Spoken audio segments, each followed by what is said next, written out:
Hello guys, this is JD and you are watching JD's English Club, a place of English learners. Welcome to the club. So today we'll be discussing about the sentence. So आज आम sentence विषय जानिबा sentence क्या कह जाए और sentence रे थिबा subject object एवं वर्ब ए सब प्लेसमेंट विषय जानिबा और ता सहित ये भी देखिबा कि विभिन्न प्रकार लैंग्वेज रो जो सेंटेंस रही से केमती भिन्न भिन्न प्रकार ऑर्डर ए सब प्लेसमेंट करा जाउछि और ता सहित आम ये भी देखिबा कि गोटे सेंटेंस रे वर्ब रो केते गुरुत्वपूर्ण भूमिका रही। Okay, so let's get started.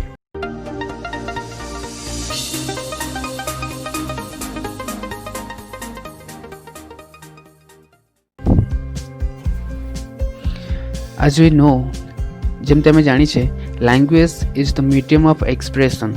भाषा होची भाव प्रकाश करिवार गोटे माध्यम।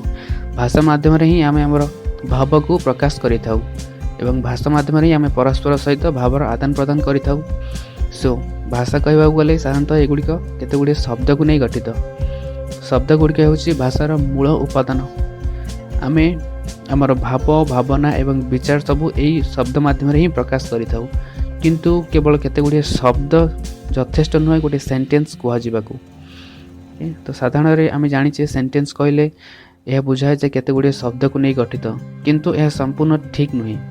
केवल जे केते गुड़े शब्द मिसीगले आम ताकू सेंटेंस बोली कहबा यह संपूर्ण ठीक हेनी।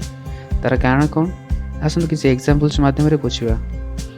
एठी केते गुड़े वर्ड्स रो कॉम्बिनेशन रही जेमति कि boy am I a, my Bharat motherland is short, my the barber has hair cut.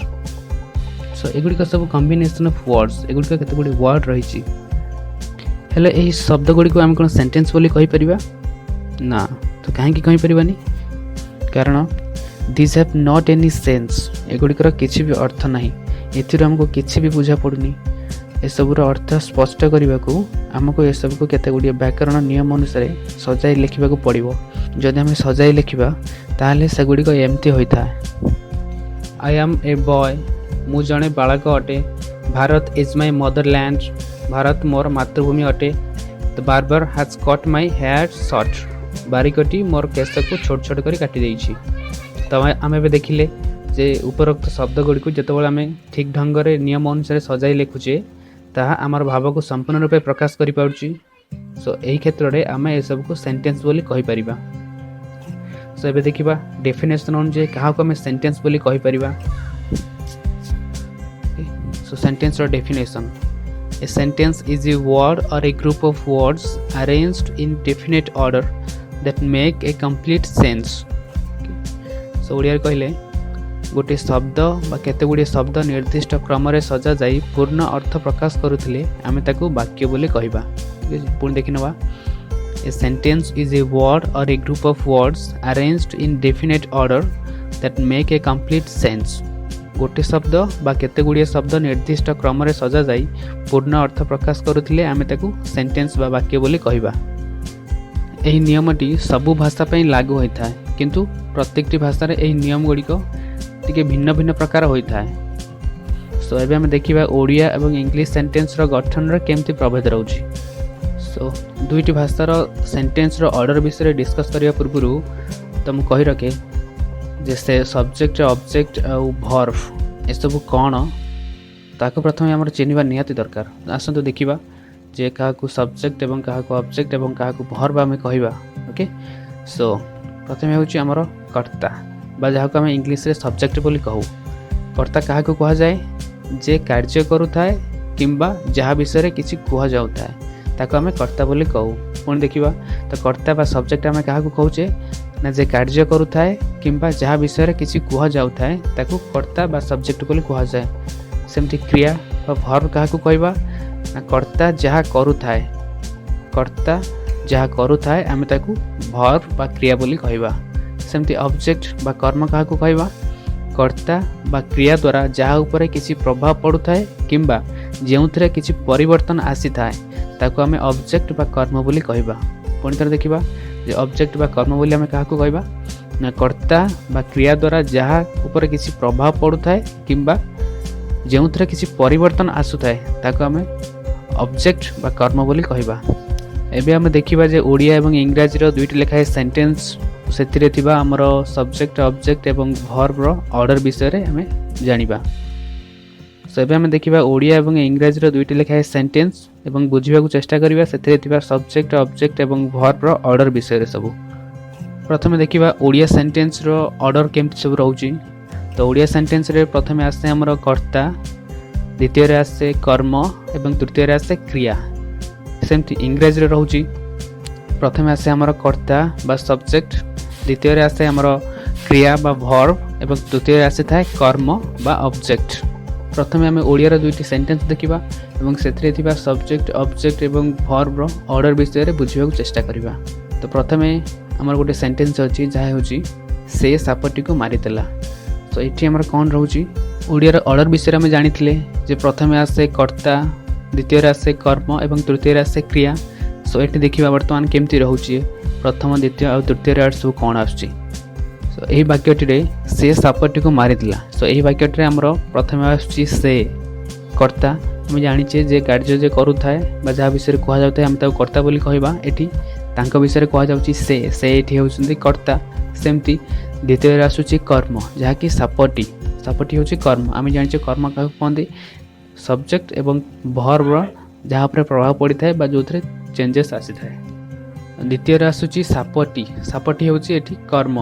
ଆମେ ଜାଣିଛେ ଯେ କର୍ତ୍ତା ଏବଂ କ୍ରିୟା ଦ୍ୱାରା ଯାହା ଉପରେ ପ୍ରଭାବ ପଡ଼ିଥାଏ କିମ୍ବା ଯେଉଁଥିରେ ପରିବର୍ତ୍ତନ ଆସୁଥାଏ ଆମେ ତାକୁ କର୍ମ ବୋଲି କହୁଛେ। ସୋ ଏଠି ସାପଟି ହେଉଛି କର୍ମ ସେକେଣ୍ଡରେ ଆସିଲା। ତ ସେମିତି ତୃତୀୟରେ ଆସୁଛି ମାରିଦେବାଟା ଏଠି ଗୋଟେ କ୍ରିୟା। ସୋ ଆମେ ଦେଖିଲେ ଯେ ଓଡ଼ିଆରେ କେମିତି ରହୁଛି, ପ୍ରଥମେ ଆସିଲା କର୍ତ୍ତା, ଦ୍ୱିତୀୟରେ ଆସିଲା କର୍ମ ଏବଂ ତୃତୀୟରେ ଆସିଲା କ୍ରିୟା। ସେମିତି ସେକେଣ୍ଡ ଏକ୍ଜାମ୍ପଲ୍ ଦେଖିବା ଓଡ଼ିଆରେ ଆଉ ଗୋଟେ ସେଣ୍ଟେନ୍ସ ଅଛି ସେମାନେ ଇଂଲିଶ କୁହନ୍ତି। ସୋ ଏଠି ବି ଦେଖିବା ସେମାନେ ହେଉଛନ୍ତି କର୍ତ୍ତା ଯେ ପ୍ରଥମେ ଆସିଲେ, ତାପରେ ହେଉଛି ଇଂଲିଶ ଯାହା କର୍ମ ଯାହା ଦ୍ୱିତୀୟରେ ଆସିଲା ଏବଂ ତୃତୀୟରେ ଆସିଲା କୁହନ୍ତି, କହିବା ଗୋଟେ କାର୍ଯ୍ୟ, ଏହା କ୍ରିୟା ଏବଂ କ୍ରିୟା ଆସିଲା ତୃତୀୟରେ। ସୋ ଏବେ ଆମେ ଦେଖିଲେ ଓଡ଼ିଆରେ କେମିତି ସେଣ୍ଟେନ୍ସର ଅର୍ଡ଼ର ସବୁ ରହୁଛି। ସୋ ଏବେ ଦେଖିବା ଇଂଲିଶର ଦୁଇଟି ସେଣ୍ଟେନ୍ସ, ସେଥିରେ ମଧ୍ୟ କେମିତି ଅର୍ଡ଼ର ରହୁଛି ତାକୁ ବୁଝିବାକୁ ଚେଷ୍ଟା କରିବା। ସୋ ସେଇ ଓଡ଼ିଆ ସେଣ୍ଟେନ୍ସ ଗୁଡ଼ାକୁ ଯେତେବେଳେ ଆମେ ଇଂଲିଶରେ କହୁଛେ, ଇଂଲିଶରେ ଯେମିତି ଗୋଟେ ସେଣ୍ଟେନ୍ସ ଅଛି, ଫାର୍ଷ୍ଟ ସେଣ୍ଟେନ୍ସ ହି କିଲ୍ଡ ଦ ସ୍ନେକ୍, ସେ ସାପଟିକୁ ମାରିଥିଲା। ସୋ ଏଠି ପ୍ରଥମେ ଆସିଲା କର୍ତ୍ତା ହି, ଦ୍ୱିତୀୟରେ ଆସିଲା କ୍ରିୟା କିଲ୍ ଏଠି ମାରିବା ଗୋଟେ କ୍ରିୟା, ଦ୍ୱିତୀୟରେ ଆସିଲା ଏବଂ ତୃତୀୟରେ ଆସିଲା ଆମର ସ୍ନେକ୍ ଯାହାକୁ କର୍ମ ବୋଲି ଆମେ କହୁଛେ। ସୋ ଏଠି ଆମେ ଦେଖିଲେ ଯେ ଓଡ଼ିଆ ଅର୍ଡ଼ରରେ ଏବଂ ଇଂଲିଶର ସେଣ୍ଟେନ୍ସର ଅର୍ଡ଼ର କେମିତି ସବୁ ପ୍ରଭେଦ ରହୁଛି। ଓକେ, ତ ସେମିତି ଆଉ ଗୋଟେ ଏକ୍ଜାମ୍ପଲ୍ ଆମର ଥିଲା ସେମାନେ ଇଂଲିଶ କୁହନ୍ତି, ତାକୁ ଆମେ ଯଦି ଇଂଲିଶରେ କହିବା ଦେ ସ୍ପିକ୍ ଇଂଲିଶ।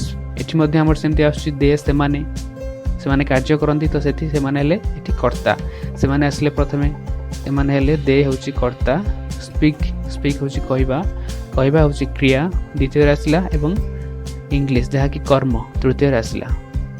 ସୋ ଏବେ ଆମେ ଦେଖିଲେ ଇଂଲିଶ ଆଉ ଓଡ଼ିଆ ଭିତର ସେଣ୍ଟେନ୍ସର କେମିତି ସବୁ ପ୍ରଭେଦ ରହୁଛି, ତା'ର ସବଜେକ୍ଟ ଅବଜେକ୍ଟ ଏବଂ ଭର୍ବର ଅର୍ଡ଼ରରେ କେମିତି ଚେଞ୍ଜେସ୍ ଆସୁଛି। ସୋ ଏବେ ଆସନ୍ତୁ ଦେଖିବା ଗୋଟେ ସେଣ୍ଟେନ୍ସରେ ଭର୍ବର ଭୂମିକା କେତେ ଗୁରୁତ୍ୱପୂର୍ଣ୍ଣ ରହିଛି। ସେ କେବଳ ସବଜେକ୍ଟ ବା ଅବଜେକ୍ଟକୁ ନେଇକି ଗୋଟେ ବାକ୍ୟ ଗଠନ କରାଯାଇପାରିବ ନାହିଁ।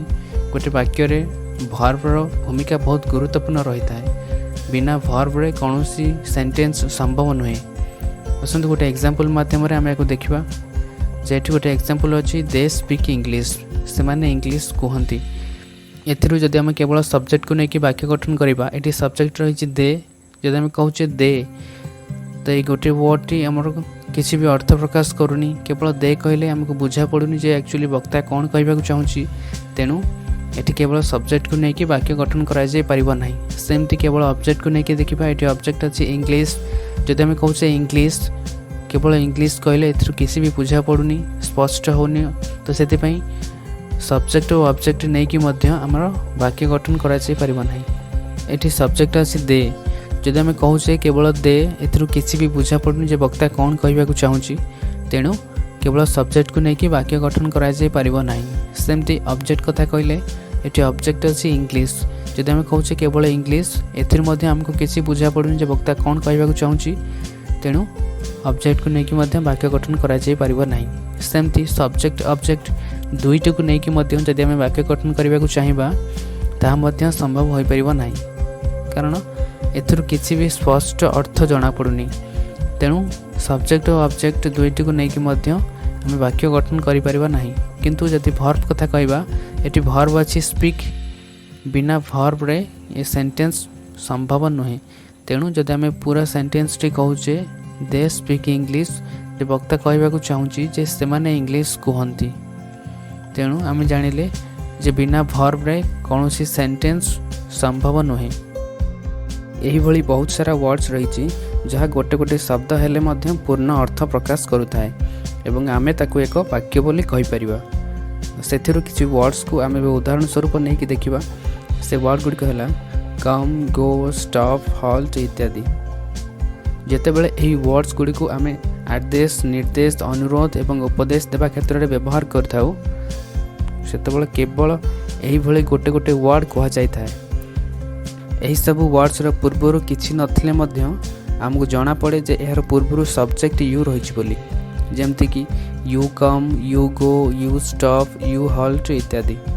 किंतु यही सब्जेक्ट यू एठी लुचिकी रही थाए।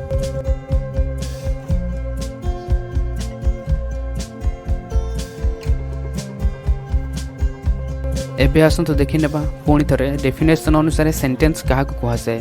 ए sentence is a word or a group of words arranged in definite order that make a complete sense. गोटे शब्द बा केते गुडी शब्द निर्दिष्ट क्रम रे सजा जाई पूर्ण अर्थ प्रकाश करुथिले आमे ताकू सेंटेंस बोली कहबा। That's it for today guys. वीडियोटी केमती लागिला कमेंट सेक्शन में लिखि निश्चय जणाइबे। वीडियोटी आपको जदि इन्फॉर्मेटिव लागिथिबो so please like this video and if you have any kind of doubt related this topic, जदि टॉपिक रिलेटेड आपन किसी भी डाउट रोची सो मते जणांतु। I will try to make you more clear. Okay, so thanks for watching, take care.